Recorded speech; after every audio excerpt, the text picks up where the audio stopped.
All right, so you shared the 97th Psalm with us from the New Living Translation Bible.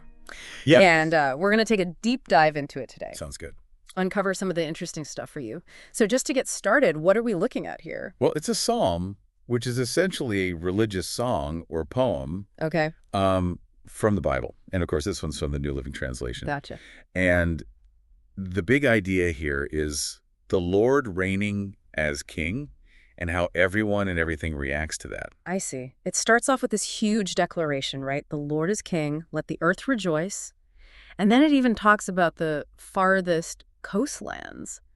Why is that universal scope so important right off the bat? Well, it's interesting because it asserts this universal authority right away. Yeah. It's not just about one place or group of people. Okay. It's saying something about the whole world.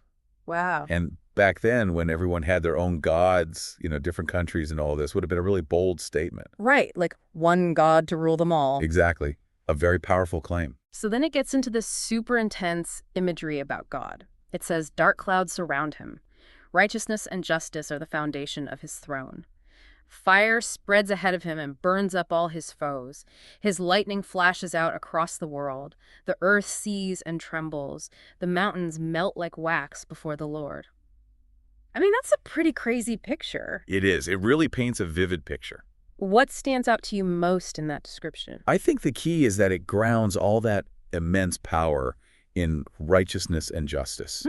So it's not just about being strong. It's about this moral order. Oh, I see. Like there's a fairness behind it. Right. That contrast between this overwhelming force and then this idea of fairness is really important for understanding what kind of king this is. Yeah. It's power with a purpose. Exactly. Then the psalm goes on to describe how people react to this whole thing. Some are happy, like in Jerusalem and Judah, they're celebrating God's justice.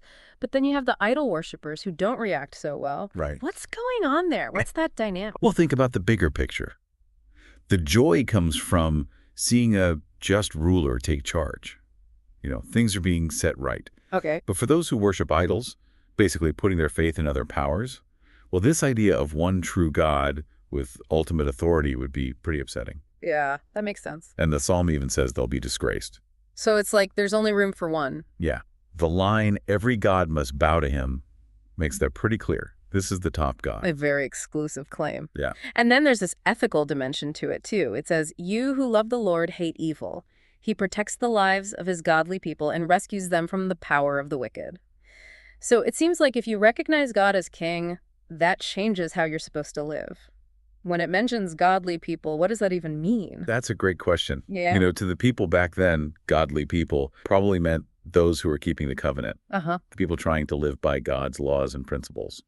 It's all about living a life focused on justice and righteousness and turning away from whatever is considered evil. So basically good versus evil. Right. It's about choosing the right path. So then it lays out these two different paths. Light shines on the godly and joy on those whose hearts are right.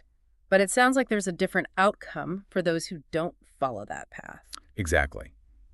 The psalm makes it clear that there are consequences to choosing whether or not to align yourself with this God. Yeah. And it's not just about believing. It's about how that belief shapes your actions in your whole life. So it's not just about saying you believe, but actually living it out. Right. Action speaks louder than words. And then it ends with this call to action. May all who are godly rejoice in the Lord and praise his holy name. That takes us back to the beginning with that rejoicing, but now it's specifically for those who are on God's side. Yeah, and it emphasizes that recognizing this God as king isn't about sitting back and doing nothing. Yeah. It's about actively and joyfully praising him, expressing that joy. I see. So what we're left with is this powerful picture of a God who rules everything with justice and fairness and expects us to respond with joy and a commitment to doing good. Exactly. And thinking about this ancient psalm with this idea of a God who rules everything, what does it make you think about power and authority today? What parts of justice and righteousness stand out to you now? That's something for you all to think about. Until next time. Take care. Bye.